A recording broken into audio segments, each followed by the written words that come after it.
السلام علیکم ورحمۃ اللہ وبرکاتہ۔ اعوذ باللہ السمیع العلیم من الشیطان الرجیم من ہمزہ ونفخہ ونفثہ۔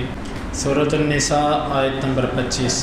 ومن لم يستطع منکم طولا ان ينکح المحصنات المؤمنات، اور جو کہ تم میں سے طاقت نہیں رکھتا کہ وہ مومن آزاد عورت سے نکاح کرے، فَمِمَّا مَلَكَتْ أَيْمَانُكُمْ مِنْ فَتَيَاتِكُمُ الْمُؤْمِنَاتِ، بس تمہاری لونڈیوں میں سے جس کے تمہارے دائیں ہاتھ مالک ہیں، مومن لونڈیاں ان سے کر لو۔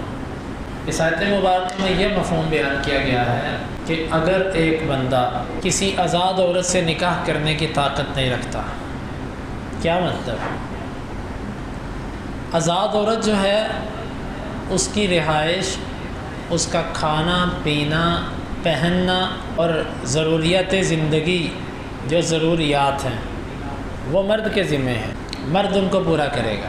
اگر ایک بندے کی کیفیت یہ ہے کہ وہ اس کا بدن اس بات کا تقاضا کرتا ہے کہ وہ شادی کرے، اور اگر وہ شادی نہیں کرتا تو وہ فتنے میں مبتلا ہو سکتا ہے، اور اس کے پاس رکھنے کے لیے گھر بھی نہیں، وسائل بھی نہیں، وہ کیا کرے؟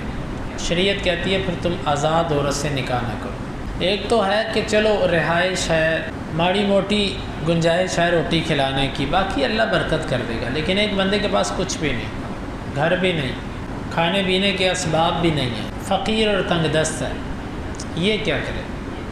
یہ اپنے آپ کو کھلا نہیں سکتا، اگر کوئی عورت بیاہ کے لائے گا تو اس کو کہاں سے کھلائے گا؟ تو شریعت اس کو یہ کہتی ہے کہ تم اس طرح کرو، تم لونڈی سے نکاح کر لو۔ لونڈی سے جب تم نکاح کرو گے نا تو لونڈی جو ہوتی ہے اس کا کھانا پینا پہننا رہنا یہ خاوند کے ذمہ نہیں ہوتا، یہ کس کے ذمہ ہوتا ہے؟ یہ جس کی لونڈی ہے اس کے ذمہ ہے۔ مطلب یہ ہے اپنی لونڈی نہیں، کیونکہ جو اپنی لونڈی ہوتی ہے اس سے تو نکاح کرنے کی ضرورت ہی نہیں ہے، نکاح کے بغیر بھی آپ اس کے حقوق لے سکتے ہیں۔ اس کا مطلب یہ ہے کہ آپ کو آزاد عورت کے نکاح کی طاقت نہیں ہے، آپ جاتے ہیں گاؤں کے یا کسی جگہ کے کسی آدمی کے پاس، اس سے کہتے ہیں یار تمہاری ایک لونڈی ہے اس سے میرا نکاح کر دو۔ اب وہ لونڈی اسی کی رہے گی، لیکن اتنا ہے کہ وہ آپ کی بیوی بن جائے گی۔ تو ہوگا یہ کہ کھانا پینا پہننا یہ سب کچھ عورت خود اپنا کرے گی۔ کیسے؟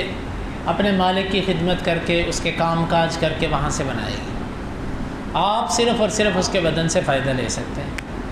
حق مہر یہاں پر مقرر ہوگا، اس کا ولی جو ہے وہ اس کا مالک ہوگا، لیکن جب اس نے آپ کے ساتھ اپنی لونڈی کا نکاح کر دیا تو یہ لونڈی اب اس پر حرام ہو گئی۔ یہ لونڈی اب وہ اس کو چھو بھی نہیں سکتا، کام کروا سکتا کہ یہ کپڑے دھو دو، کھانا بنا دو، صفائی کر دو، فلاں چیز لے آؤ، کام کروا سکتا ہے، لیکن اس کو چھو نہیں سکتا، کیونکہ اس نے جب اس کا نکاح کر دیا تو یہ جائز نہیں کہ ایک کھیتی کو دو بندے پانی پلائیں، بس وہ ایک کی ہو گئی اب۔ ہاں جب تک اس نے شادی نہیں کی تھی، اور اگر وہ اس کو اپنے استعمال میں رکھتا تھا تو جائز تھا۔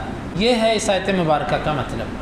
یہاں سے ایک بات سمجھ آتی ہے کہ آزاد عورت سے نکاح کرنے کے لیے انسان کے پاس طاقت ہونی چاہیے۔ طاقت کیا ہے؟ طاقت صرف گھر دے سکتے ہو، چھت کے نیچے رکھ سکتے ہو، وہ چھت اپنی ہو کرائے کی ہو کوئی فرق نہیں پڑتا، کھانا پینا اور پہننا دے سکتے ہو، بس اتنا کافی ہے۔ اگر کوئی اتنا بھی نہیں کر سکتا پھر وہ نکاح نہ کرے۔ دوسری بات یہاں سے یہ سمجھ آتی ہے کہ وہ لوگ جو غیر ذمہ دار ہوتے ہیں اپنی بیویوں کے کسی خرچے اور ان چیزوں کا خیال نہیں کرتے، حتیٰ کہ ان کے سسرال ہی اپنی بیٹیوں کو سب کچھ کر کے دیتے ہیں، تو ایسے جو نااہل قسم کے لوگ ہوتے ہیں یہ تو اس لائق ہی نہیں کہ ان کے ساتھ آزاد عورت کا نکاح کیا جائے، یہ تو لونڈیوں کے ساتھ نکاح کرنے کا قابل ہے۔ تو ایسے افراد جو اپنے بوجھ، اپنے بیوی کا بوجھ، اپنے بچوں کا بوجھ اپنے سسرالوں پر ڈال دیتے ہیں، یہ انتہائی بیچارے تو نہیں، یہ انتہائی گرے ہوئے لوگ ہوتے ہیں کہ آپ کے اندر اتنی سخت نہیں ہے کہ آپ جو ہے نا وہ اپنے بچوں کو اور اپنی بیوی کو کھلا پلا سکو۔ تو یہاں پر اللہ نے فرمایا کہ اگر اتنے جوگے نہیں ہو تو تم آزاد عورت سے نکاح بھی نہ کرو، گویا کہ یہ ضروری ہے بلکہ بعض اہل علم کے بارے میں آتا ہے کہ انہوں نے اپنا جو نکاح کیا، غالباً امام احمد بن حنبل کے بارے میں آتا ہے کہ 40 سال کی عمر کے قریب جا کے نکاح ہوا۔ اس کی وجہ یہ تھی کہ پہلی عمر کے اندر سخت علم میں مشغول تھے، علم کی طرف ایسی توجہ تھی۔ اس علم سے مراد قرآن و حدیث کا علم ہے، یہ ABC والا علم مراد نہیں، یہ تو علم نہیں ہے۔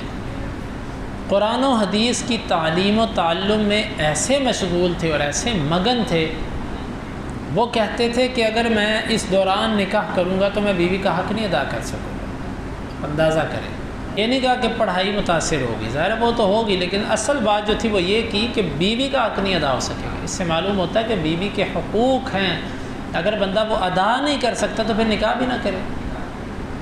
کئی لوگ شادیاں کر کے باہر کے ملکوں میں نکل جاتے ہیں، کدھر جا رہے؟ پیسہ کمانے۔ یہ بے وقوف ترین آدمی ہے معاشرے کا، جو کسی کی، اور اس کو رشتہ دینے والا اس سے بڑا بے وقوف کہ اپنی بیٹی کو، جوان بیٹی کو تم نے ایک دفعہ داغ لگوا کے اور اس کو ایک چیز دکھا کے جس کا اس کو پہلے پتہ بھی نہیں تھا، اب اس کی عادت اس کو ڈلوا کر تم اس کو پردیس دیس نکالا دے رہے ہو اس کو، اور وہ جو ہے نا وہ سال ہا سال وہ جو ہے نا وہ تڑپتی ہے۔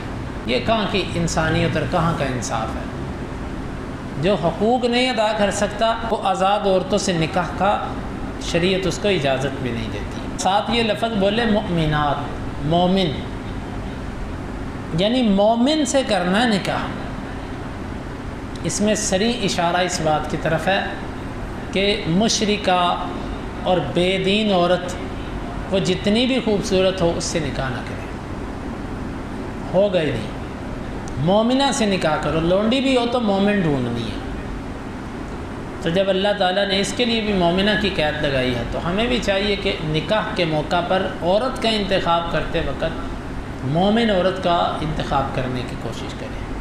یہ زندگی کا ساتھ ہوتا ہے، چہروں کی چمک دمک تھوڑے عرصے بعد ختم ہو جاتی ہے، اور جتنے بھی معاملات ہوتے ہیں وہ تھوڑے عرصے بعد انسان کو ہیچ دکھائی دیتے ہیں۔ اصل آ جا کر بات جس پہ ٹکتی ہے نا وہ انسان کا دین ہوتا ہے، کیونکہ عادات، اخلاق، یہ سب چیزیں دین سے نکلتی ہیں۔ تو جس طرح کا دین ہوتا ہے اس طرح کی عادتیں ہوتی ہیں۔ تو پھر آ جا کر انسان کی بات اسی پر ہی ختم ہوتی ہے کہ یار یہ کیا بات ہوئی، حسن صورت 4 دن، حسن سیرت مستقل، اس سے خوش ہوتی ہیں آنکھیں، اس سے خوش ہوتا ہے دل۔